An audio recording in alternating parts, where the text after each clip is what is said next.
अस्सलाम वालेकुम नाज़रीन। ड्रामा से माहिर की नेक्स्ट एपिसोड में आप देखेंगे एनी के दिन क्या बदले, उस पर जिम्मेदारियां क्या आई। जिम्मेदारियों का अंबार ऐसे फेंका जैसे वो थी बड़ी। मालूम है कि वो छोटी है, मगर उस पर यही जिम्मेदारी लाद कर यही कहा जाता है कि अब वो बड़ी हो गई है, समझदार है, माँ बन चुकी है। मगर दूसरी जाने फाकिर जो बाप भी बना है, मगर उस पर कोई जिम्मेदारियों का बोझ नहीं लादा गया। जिम्मेदारियां आन भी पड़ी है तो वो खुद को आजाद कर चुका है। और तो और वो बाप की जिम्मेदारी भी अब नहीं निभा रहा और अपने बच्चे से ऐसे आंखें फेरी, दोनों उसके कुछ लगते ही नहीं। और ऊपर से फिर ये राहीला नेले पे दहला बनी है। साइका तो उसे खटक ही रही है, मगर ऐसे में वो हबीब की बेटी का भी इंतजाम कर देना चाहती है ताकि हबीब की दूसरी बेटी की भी शादी हो जाए और मैं यहाँ पर राज करूँ। ऐसे में वो फिर से अपनी बहन आलिया का इस्तेमाल करती है। लड़के को देखने के बाद हबीब ने बता दिया कि घर वालों को वो लड़का पसंद नहीं आया। तो आलिया ऊपर से नुक्ताचीनी करने लगी। कमी क्या है उसमें, अच्छा खासा दिखता है, अच्छे खासे पैसे कमाता है। अब इसमें भी पहले से इस राहिला की चाल थी कि मिठाई लेकर आना ताकि इन्हें मालूम हो कि खाते पीते घर से आए हैं। उसे क्या चाहे उसकी बला से फायजा की जिंदगी बर्बाद ही क्यों ना हो जाए। उसे तो बस यही है कि शादी और जान छूटे। अब एनी को ही ले लें। तो अपनों में गई है, खाते पीते घराने में गई है, तो क्या हाल हो गया है उसका। और ऐसे में समीना की काहिली की भी हद है। खुद ऑफिस संभाल लिया, एनी माँ बनने वाली थी, सारी जिम्मेदारियां उसने निभाई और अब भी निभा रही है। उससे इतना ना हो सका कि कोई नौकरानी रख दूं। अब एनी का बर्डन, उसकी जिम्मेदारियां भी उसकी माँ पर आन पड़ती हैं। और वो खुशी खुशी निभाती है कि मैं अपनी बेटी पर बोझ नहीं आने दूंगी, उस पर इतनी जिम्मेदारियां और ऊपर से पढ़ाई। आयशा की तो बस यही ख्वाहिश है कि मेरी बेटी एनी पढ़ लिख जाए। पूरे घर की जिम्मेदारियां, ऊपर से बच्चे की जिम्मेदारी। फिर इस आयशा की तबीयत खराब हो जाती है।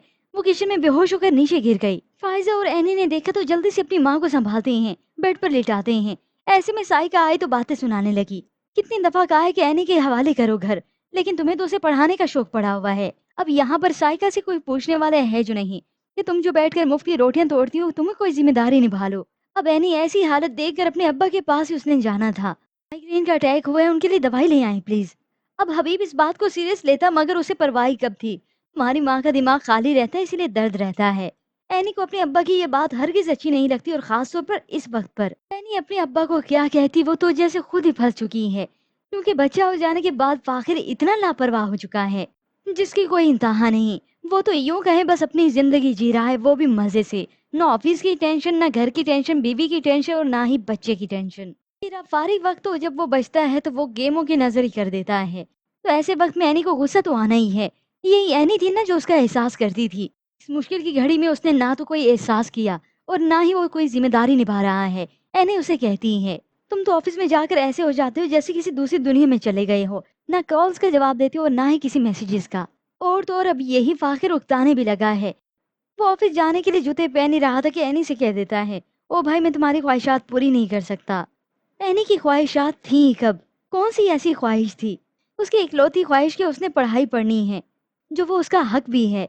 अब ऐसे में ये टीजर देखने के बाद काफी लोग डिसअपॉइंट हुए हैं इस फाखिर से। फाखिर जो अच्छा ना शोहर बन रहा है और ना ही अच्छा बाप। और रही कारोबार की बात, अगर यही हार रहा तो अपने कारोबार को अपने हाथों से गवा देगा। और यही ऐनी होगी जो पढ़ लिख जाएगी, क्या फिर फाखिर इसके सहारे पे बैठेगा। अब व्यूअर्स, आपको क्या लगता है कि आने वाले एक साथ में दिखाया जाएगा कि यही फाखिर जब ऐनी पढ़ लिख जाएगी तो उसी का मोहताज होगा। इसके मुतालिक हमें अपनी कीमती राय का इजहार जरूर कीजिएगा। मजीद ड्रामा रिव्यूज के लिए आप देखते रहिए उर्दू टीवी।